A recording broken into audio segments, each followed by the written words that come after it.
이스라엘의 두 번째 왕이 다윗입니다. 이스라엘의 두 번째 왕 다윗에게는 9명의 부인이 있습니다. 다윗 왕에게 더 많은 아내가 있었는지는 알 수 없습니다. 문제는 성경에 기록된 다윗의 아내만 9명입니다. 그리고 9명의 아내들로부터 태어난 다윗의 아들들이 총 20명입니다. 그러니까 다윗의 20명 아들들은 아버지는 같지만 어머니가 각각 다릅니다. 그러므로 같은 어머니끼리 그룹을 만들어 가지고 이렇게 따로따로 행동을 합니다. 다시 말해서 다윗의 아들들은 보이지 않지만 이 어머니를 그룹으로 경쟁 의식으로 갈등이 아주 깊었습니다. 그와 같은 구조 가운데 압살롬이라는 왕자가 있습니다. 압살롬은 어머니가 다른 암논이라는 형제를 죽였습니다. 아버지 다윗 왕 입장에서는 아들이 아들을 죽인 거예요. 어떤 경우일지라도 용서의 대상이 아닙니다. 그러므로 압살롬이 아버지를 피해 도망을 갔습니다. 도망간 지 3년 만에 아버지 다윗 왕의 허락으로 이 압살롬이 다시 왕궁으로 돌아왔습니다. 그리고 돌아온 날로부터 2년 후 왕자 신분으로 완전히 복권이 되었습니다. 그러니까 압살롬은 형제를 살인한 후 5년 만에 왕자 신분으로 다시 회복이 된 것입니다. 압살롬은 아버지 다윗으로부터 용서를 받았지만 우리 아버지가 진짜 나를 용서했을까? 그런 의심이 떠나지 않았습니다. 그러므로 아버지를 신뢰하는 마음이 없었습니다. 압살롬이 아버지를 신뢰하지 않는 이유는 자신이 저지른 살인 때문에 생긴 마음의 상처입니다. 사람은 피해자만 상처받는 게 아니고 가해자도 상처를 받습니다. 어머니가 자식을 때리면 매맞은 자식도 아프지만 때린 어머니도 아파요.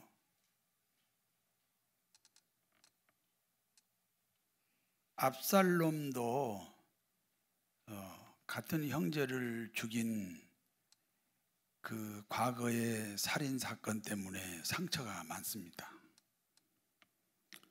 모든 사람에게는 두 가지 숙제가 있습니다. 하나는 예수님을 영접하여 구원을 받는 일입니다. 여러분 구원 받았습니까? 교리 구원이 아니고 경험으로 내가 이 예수님 믿는 게 이게 경험이에요, 경험. 예수님의 죽음이 나의 죽음이고 예수님 부활이 나의 영생이다. 이것은 이론이 아니고 내가 겪은 경험이에요. 혹시 예수님을 영접 안 했으면 지금 이 시간에 영접하면 됩니다.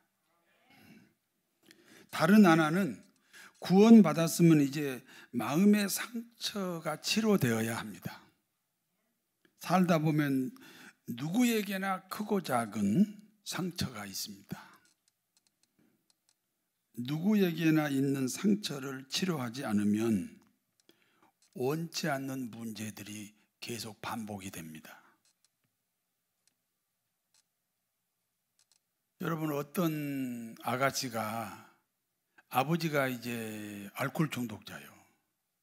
그래서 아버지가 술을 드시면은 집에 와가지고 어머니에게 폭력을 가하고 있는 재산도 다 탕진했어요.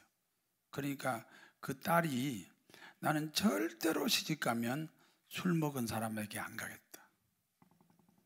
그래서 그 좋은 혼처를 다 거절하고 정말 술 안 먹는다 그런 확신이 든 남자하고 결혼했어요. 그런데 5년 후에 자기 아버지하고 똑같은 사람이에요. 아버지로 인한 상처가 치료되지 않으면 그 아버지 때문에 겪었던 불행을 반복하는 거예요.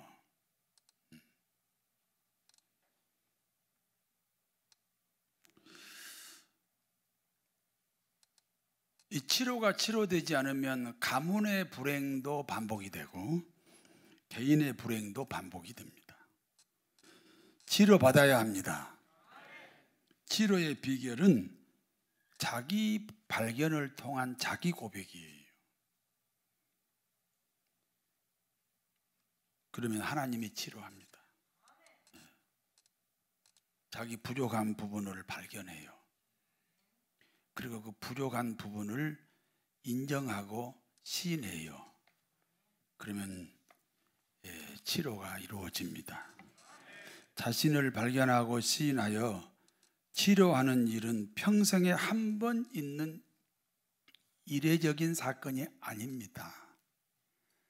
나 자신을 치료하는 일은 일생 동안 반복하는 거예요.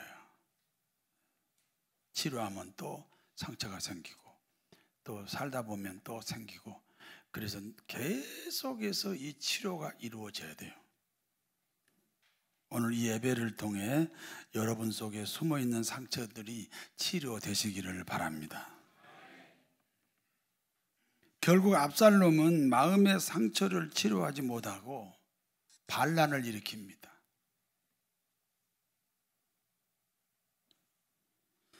압살롬이 반란을 일으키는 이유는 당시 압살롬이 백성들로부터 뜨는 해가 되어 있었기 때문입니다. 대통령 선거를 앞두고 여론조사 하잖아요. 여론조사 1위를 하면 뜨는 해가 되어가지고 그 사람은 반드시 대통령 출마합니다. 그와 같이 당시 압살롬이 여론조사에서 아버지 다윗보다 월등히 앞서 있었습니다. 그렇기 때문에 압살롬은 뜨는 해가 되고 다윗은 지는 해가 되었습니다. 사람의 운명이 한순간에 뒤집히기도 합니다. 아버지 다윗 왕은 아들 압살롬의 반란으로 인해서 도망다니는 신세가 됐습니다. 그와 같은 다윗의 신세를 비웃는 사람이 있습니다. 시므이입니다. 시므이는 사울 왕의 족속입니다. 다윗이 왕이 되었을 때 사울 왕의 족속은 모두 죽었습니다.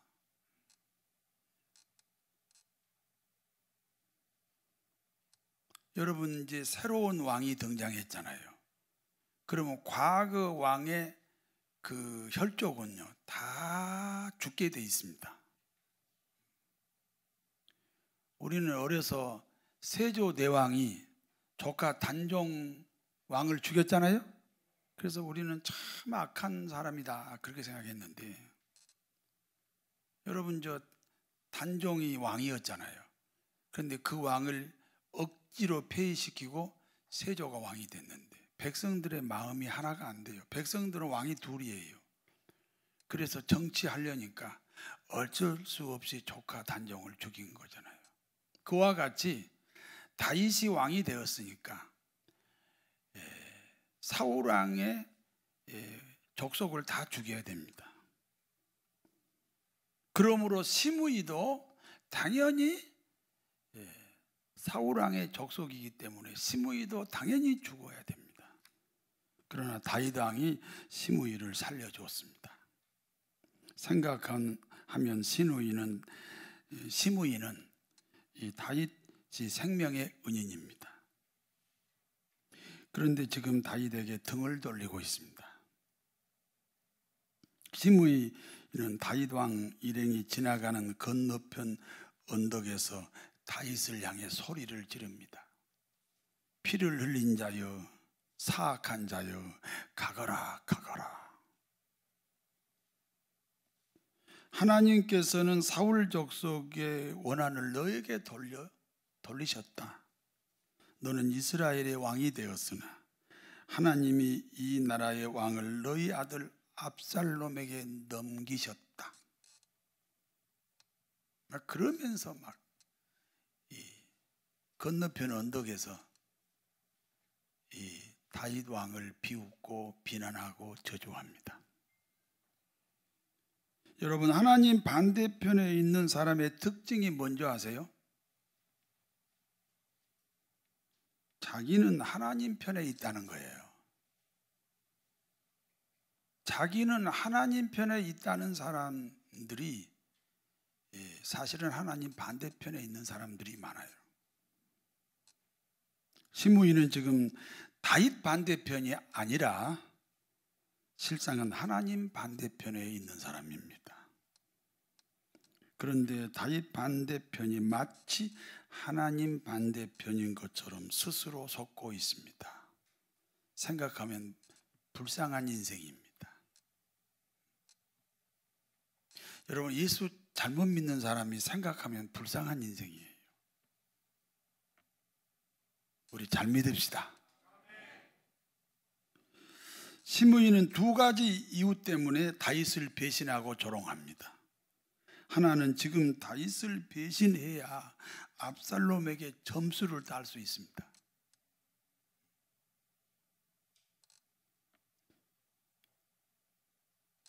출세를 위해서 수단과 방법을 가리지 않는 것입니다. 오늘날 정치인들의 모습이기도 합니다. 지금 윤석열이가 지금 1위죠? 대통령 그 적합도 1위 맞지요? 그래서요, 누가 나를 찾아왔어요. 윤석열이 쪽으로 와달라고. 갈까요? 사람들은 그냥 그 자기 이익에 바로 움직이잖아요. 시므이가 그런 사람이에요. 압살롬이 뜨는 애야? 다윗이 지는 애야? 그러면 압살롬 편이 되려면 다윗을 저주해야 돼. 다윗을 비난해야 돼. 다른 하나는 은혜를 모르는 사람입니다.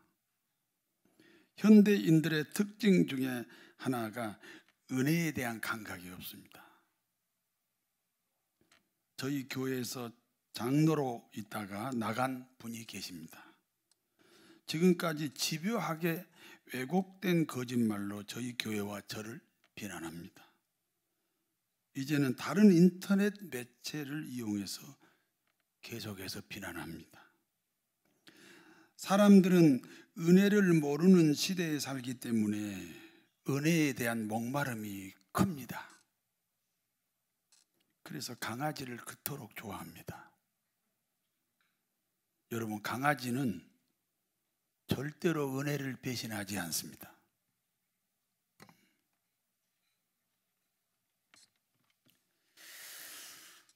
시므이의 비굴한 행동을 보고 아비새 장군이 다윗 왕에게 말합니다. 사무엘하 16장 9절에서 10절 같이 읽습니다. 스루아의 아들 아비새가 왕께 여짜오되 이 죽은 개가 어찌 내 주 왕을 저주하리이까? 청하건대 내가 건너가서 그의 머리를 베게 하소서 하니 왕이 이르되 스루아의 아들들아 내가 너희와 무슨 상관이 있느냐? 그가 저주하는 것은 여호와께서 그에게 다윗을 저주하라 하심이니 내가 어찌 그리 하겠느냐 할 자가 누구겠느냐 하고. 왕이시여, 우리가 아무리 쫓기는 신세라 해도 우리에게는 군대가 있습니다.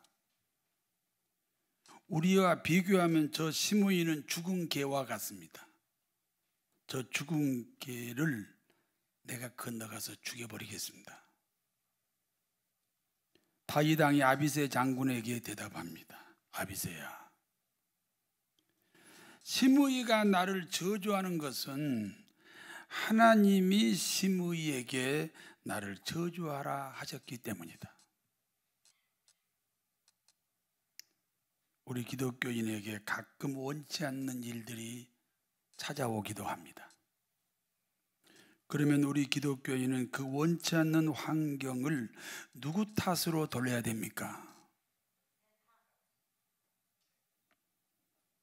자기 탓으로 돌려야 됩니다.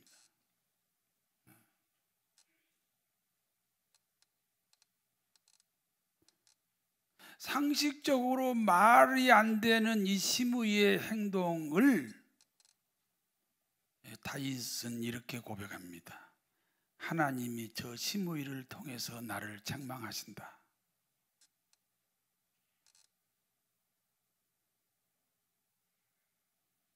모든 주어진 원치 않는 환경들이 있어요.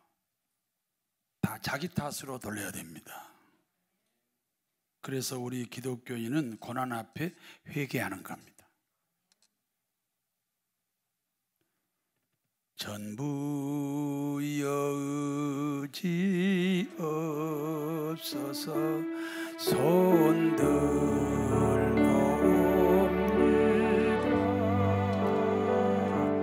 주 나를 외면하시면 나 어디 가리까. 내 죄를 씻기 위하여 피 흘려 주시니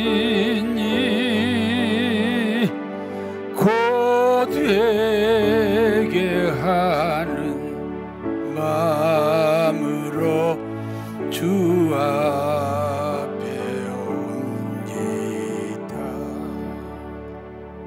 시므이의 엉터리 행동을 보고 다윗이 고백합니다. 하나님이 시므이를 통해서 나를 책망하신다. 모든 것을 내 탓으로 돌리는 이 다윗의 신앙, 이게 사실은 기독교인의 리더십입니다. 기독교인의 리더십 중심이 뭔지 아세요? 팔로우십이 리더십이다.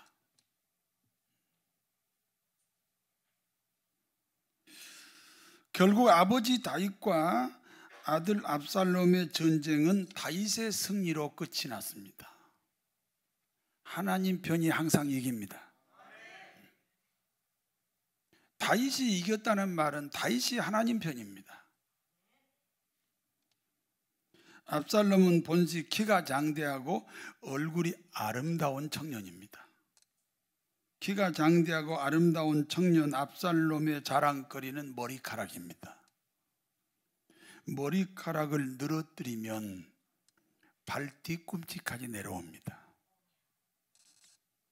그와 같은 아름다운 청년 압살롬이 노새를 타고 지금 전쟁하다가 그 머리카락이 상수리 나무에 걸려버렸습니다.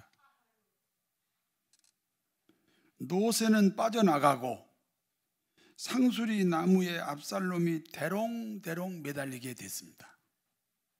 이 광경을 보고 있던 요압 장군이 압살롬을 죽였습니다. 하나님은 그 사람의 자랑거리를 이용해서 그 사람을 심판합니다. 그러므로 남에게 없는 자신의 자랑거리를 자신의 영달을 위해 사용하지 마시고, 남에게 없는 자신의 자랑거리를 하나님 영광을 위해서 사용하시기 바랍니다.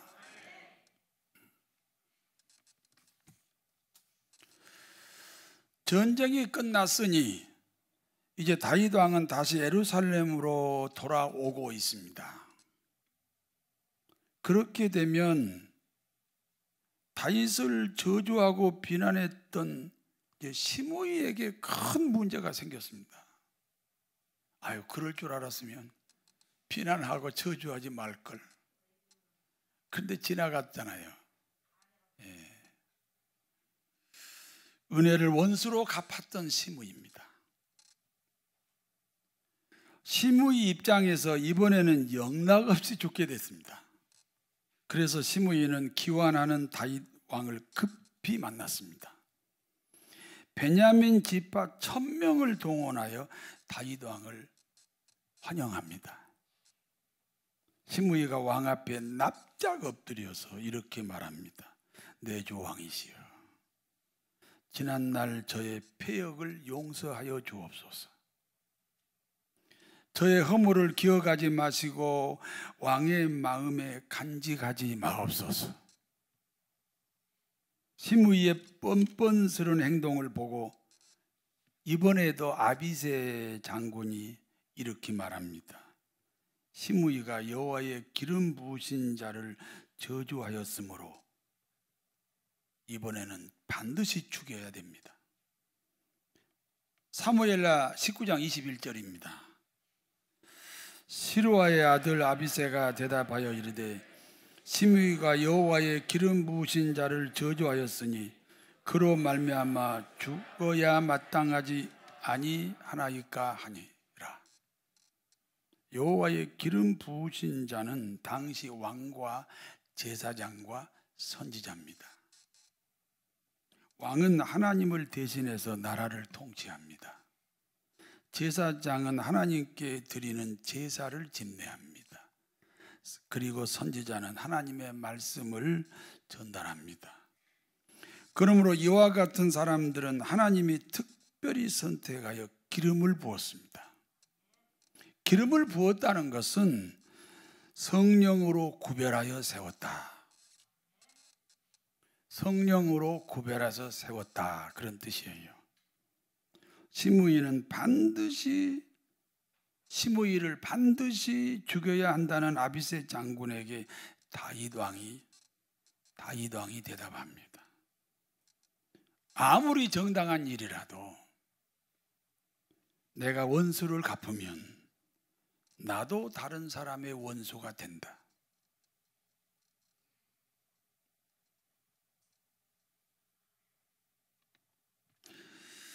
아무리 정당한 일이라도 내가 원수를 갚으면 나도 다른 사람의 원수가 된다. 내가 이스라엘의 왕이 되었으니 나를 반대하는 사람의 왕도 되어야 한다. 그러므로 나를 반대했던 시므이를, 나를 비난했던 시므이를 죽일 수가 없다. 그래서 시므이는 죽지 않고 살았습니다. 여기까지가 이제 본문의 내용입니다. 오늘 본문이 주는 교훈을 세 가지로 말씀드립니다. 첫 번째입니다. 사람은 자신의 경륜과 비례하여 자신의 가치를 높여야 됩니다. 여러분, 예수 믿는 지 몇 년 됐습니까? 그 년수에 비례해서 자기 가치가 올라가야 돼요.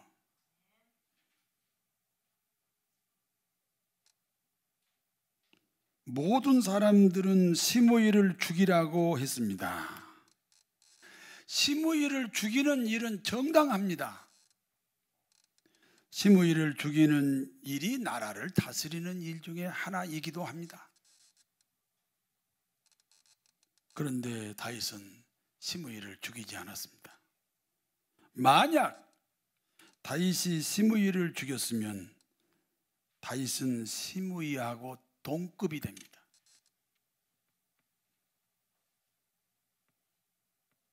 다윗도 시므이하고 똑같은 사람이 되는 거예요.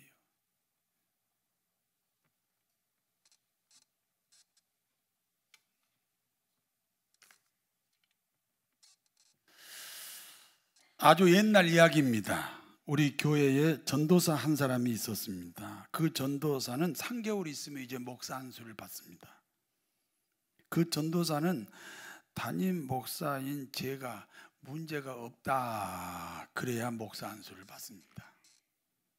그런데 그 전도사가 제 훈계를 듣다가 벌떡 일어나서 제 얼굴을 사정없이 때렸습니다. 저는 그 일을 당한 후 생각을 했습니다. 나는 담임 목사다. 나는 저 사람보다 힘이 있다. 힘이 있지요. 내 말 한마디면 목사 안수를 못 받을 수도 있잖아요. 여러분, 부목사는요 담임 목사에 비해서 힘이 없어요. 더더군다나 전도사잖아요. 제가 생각한 거예요. 힘은 쓰지 않아야 힘이다. 그러므로 그 전도사를 용서했습니다. 없었던 일로 제가 해줬습니다. 우리는 살아가다 보면 시므이 같은 사람을 만나기도 합니다. 다윗은 그 시므이를 상대하지 않습니다. 시므이를 상대하면 같은 등급이 됩니다. 그래서 시므이를 상대하지 않았습니다. 여러분, 지금 누구를 상대하느냐에 따라서 여러분의 가치가 결정이 됩니다. 두 번째입니다. 그리스도인은 자신에게 주어진 환경을 통해서 하나님의 음성을 들을 수 있어야 됩니다. 기독교인에게 주어진 모든 환경은 기머거리도 알아듣는 하나님의 말씀입니다.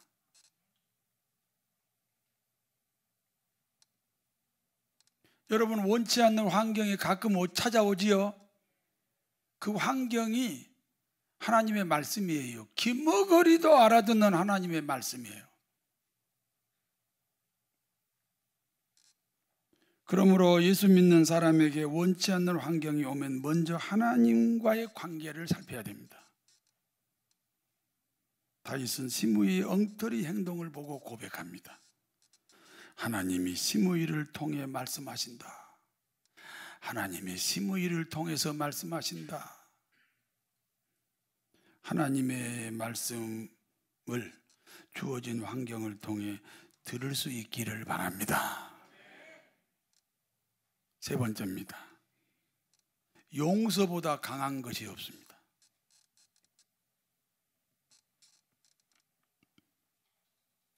여러분, 누구를 이기고 싶어요? 이기고 싶냐고? 지고 싶지는 않잖아요. 그러면 용서하세요. 다윗은 시므이를 3번씩 용서했습니다. 첫 번째는 사울왕의 족속이 멸망당할 때 다윗이 시므이를 보호했습니다. 두 번째는 쫓겨가는 다윗을 저주할 때, 아비새 장군이 죽인다고 할 때 그때 죽이지 않았습니다. 그리고 세 번째는 다윗이 다시 돌아올 때, 그때도 역시 죽이지 않았습니다. 다윗의 뒤를 이어 아들 솔로몬이 왕이 됐습니다. 솔로몬 왕은 시므이에게 예루살렘 안에서만 살도록 법을 만들었습니다. 어느 날 시므이는 그 법을 어기고 예루살렘 밖으로 갔습니다. 그 일로 시므이가 죽었습니다. 하나님의 심판은 자기 스스로 자기 무덤을 파는 방법으로 심판합니다. 자기가 꼭 저주받을 행동을 하고, 그리고 그 행동 때문에 저주를 받아요. 하나님의 심판 방법이에요.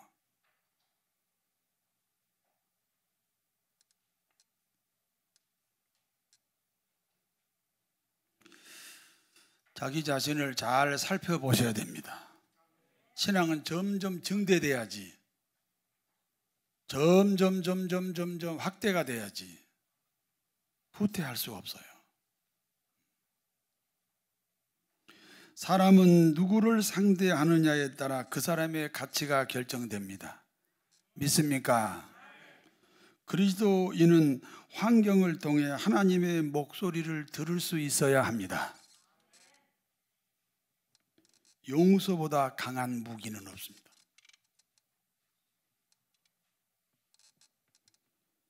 자신의 가치를 높이는 그리스도인, 하나님의 음성을 들을 수 있는 그리스도인, 용서하는 그리스도인으로 승리하시기를 진심으로 축원합니다.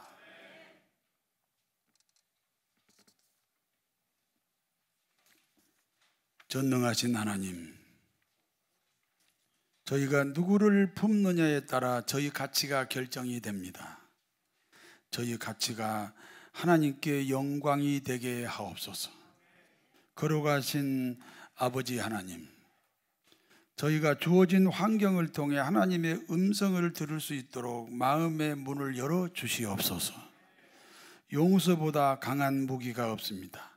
끝없는 용서를 통해 강하고 강한 그리스도인으로 살아가게 하옵소서. 예수님의 이름으로 기도하옵나이다.